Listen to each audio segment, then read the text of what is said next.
वहीं कुछ लोग ऐसे भी हैं जो भारत में रह करके भारत की अस्मिता और भारत के अस्तित्व के साथ खिलवाड़ करना चाहते हैं। जो लोग इस प्रकार का कृत्य कर रहे हैं उन्हें किसी भी भारतवासी को बर्दाश्त नहीं करना चाहिए। माननीय गृह मंत्री श्री अमित शाह जी ने देश की संसद में कश्मीर में धारा 370 और 35 ए को समाप्त करने की घोषणा की थी और देश की संसद की मोहर इस पे लगी थी और इसको पूरी तरह संविधान से धारा 370 को समाप्त करके आतंकवाद की ताबूत पर अंतिम कील ठोकने का काम किया था। अभी हाल ही में कांग्रेस और नेशनल कॉन्फ्रेंस की जम्मू कश्मीर की सरकार ने अभी विधानसभा में एक प्रस्ताव पारित कर दिया और ये प्रस्ताव पारित किया है कि कश्मीर में हम फिर से धारा 370 और 35 ए फिर से लागू करेंगे। धारा 370 जो समाप्त हो चुका है, जो इतिहास के गर्त में जा चुका है, अब फिर से कश्मीर में कभी लागू नहीं हो सकता। यह आतंकवाद की जड़ है, अराजकता की जड़ है, लाखों कश्मीरी पंडितों के कत्लेआम की जड़ है। यह धारा 370 लाखों निर्दोष नागरिकों के खून से सनी हुई धारा है। जहां हम इन आयोजनों के साथ जुड़ रहे हैं, अपने पर्व और त्योहार के माध्यम से समाज को जोड़ने का काम कर रहे हैं, वहीं कुछ लोग ऐसे भी हैं जो भारत में रह करके भारत की अस्मिता और भारत के अस्तित्व के साथ खिलवाड़ करना चाहते हैं। और जो लोग इस प्रकार का कृत्य कर रहे हैं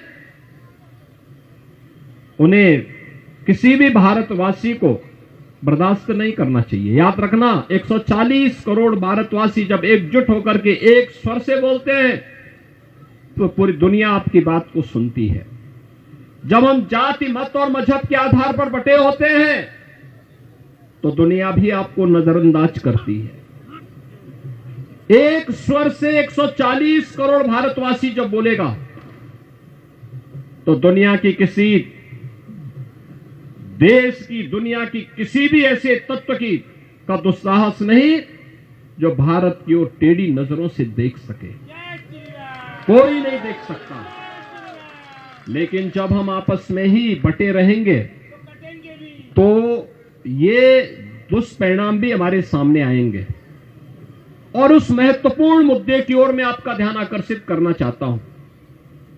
याद करिए, 5 अगस्त 2019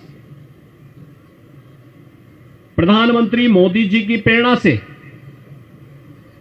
माननीय गृह मंत्री श्री अमित शाह जी ने देश की संसद में कश्मीर में धारा 370 और 35 ए को समाप्त करने की घोषणा की थी और देश की संसद की मोहर इस पे लगी थी और इसको पूरी तरह संविधान से धारा 370 को समाप्त करके आतंकवाद की ताबूत पर अंतिम कील ठोकने का काम किया था। दुनिया ने भारत की ताकत का एहसास किया। पूरी दुनिया को लगा ये नया भारत है। ये नया भारत किसी का नुकसान नहीं पहुंचाएगा, लेकिन कोई छेड़ेगा तो उसको छोड़ेगा भी नहीं। न झुकेगा, न डिगेगा, न हटेगा, बल्कि अपने राष्ट्र की अस्मिता और अस्तित्व की रक्षा के लिए सब कुछ निछावर करने को तैयार होगा और हर हाल में भारत की एकता और अखंडता को बनाए रखने के लिए जो भी कड़े से कड़े, कठिन से कठिन कदम उठाने की आवश्यकता पड़ेगी उसको उठाने में हिचकेगा नहीं। और यह कदम एक भारत, मजबूत भारत के रूप में प्रधानमंत्री मोदी जी का कदम था। जब कश्मीर में कांग्रेस के समय में संविधान में बाबा साहब भीमराव अंबेडकर के नचाने के बावजूद धारा 370 और 35 ए जोड़ करके आतंकवाद का गढ़ भारत को बनाने की कुछ चेष्टा 1952 में की गई थी। और यह प्रावधान था कि यह अस्थायी प्रावधान होगा, लेकिन कोई भी सरकार हिम्मत नहीं कर पाई। मोदी जी ने हिम्मत दिखाई देश के हित में और धारा 370 समाप्त हुई।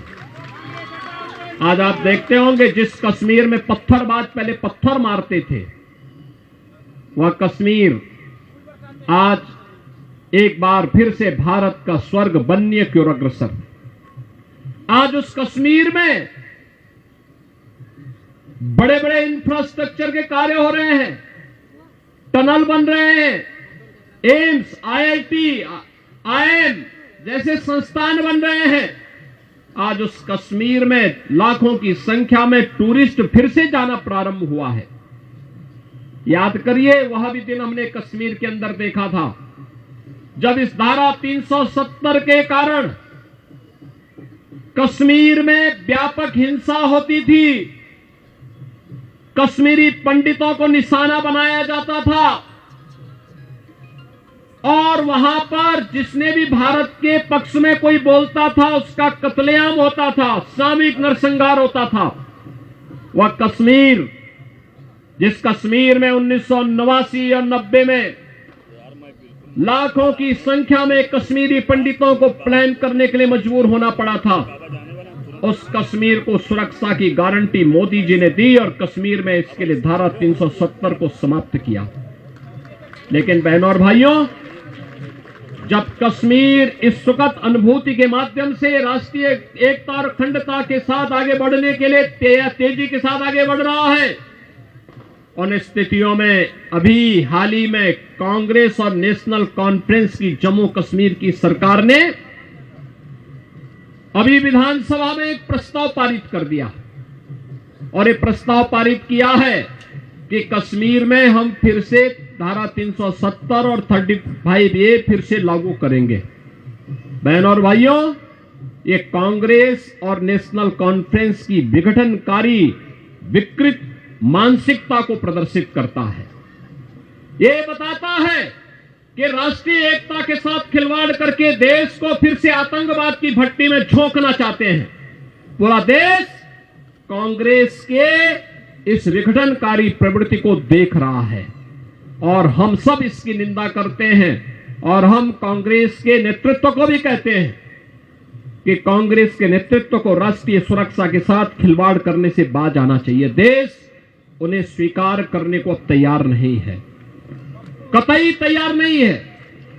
धारा 370 जो समाप्त हो चुका है, जो इतिहास के गर्त में जा चुका है, अब फिर से कश्मीर में कभी लागू नहीं हो सकता। यह आतंकवाद की जड़ है, अराजकता की जड़ है, लाखों कश्मीरी पंडितों के कत्लेआम की जड़ है। यह धारा 370 लाखों निर्दोष नागरिकों के खून से सनी हुई धारा है, जिसने कश्मीर के माध्यम से, जिसने कश्मीर की सुगंध को मजहबी उन्माद के कोड़ में बदलने का काम किया था, जिसने कश्मीर जैसे धरती के स्वर्ग को एक मजहबी उन्माद के कोड़ में बदल करके पूरे कश्मीर की सामाजिक सद्भाव को तहस नहस करने का काम किया था। ये धारा 370 और 35A कश्मीर के अंदर आतंकवाद का वेयर हाउस बन गया था, जिससे आतंकवाद पनप रहा था, खुराक प्राप्त कर रहा था। लेकिन आज समाप्त करके जब कश्मीर मुख्य धारा के साथ जुड़ करके आगे काम कर रहा है, उन स्थितियों में जम्मू कश्मीर विधानसभा में पारित प्रस्ताव उस विघटन की बू को एक बार फिर से हम सबका ध्यान आकर्षित करता है। इन स्थितियों में हम कांग्रेस नेतृत्व को कहना चाहेंगे कि नेशनल कॉन्फ्रेंस और कांग्रेस मिलकर के जम्मू कश्मीर के अंदर जो कुछ कर रहा है, यह देश उसे कतई स्वीकार नहीं करेगा, किसी भी स्थिति में स्वीकार नहीं करेगा। 140 करोड़ भारतवासी हर हाल में भारत की एकता और अखंडता को मजबूती प्रदान करना चाहते हैं, हर हाल में उसकी एकता और अखंडता के पक्षधर हैं, और जो कोई भी उसके साथ खिलवाड़ करेगा उसको मुंहतोड़ जवाब देने के लिए हर भारतवासी तैयार होगा। आज के इस अवसर पर कांग्रेस को छठ महापर्व के अवसर पर मैं कांग्रेस से ही कहूंगा कि वह जम्मू कश्मीर विधानसभा से पारित इस प्रस्ताव के खिलाफ स्वयं भी बोले, अन्यथा भारत में कांग्रेस की वही स्थिति हो जाएगी जो जम्मू कश्मीर में धारा 370 और 35A की हो चुकी है। मैं एक बार फिर से, जो ये पर्व लोक आस्था के साथ साथ राष्ट्रीय एकता, एकात्मता और अखंडता के प्रतीक हैं, इस अवसर पर मैं एक बार फिर से आप सबको छठ महापर्व की हृदय से बधाई देता हूं। लोक आस्था का यह महापर्व छठ आप सबके ऊपर छठी मैया की कृपा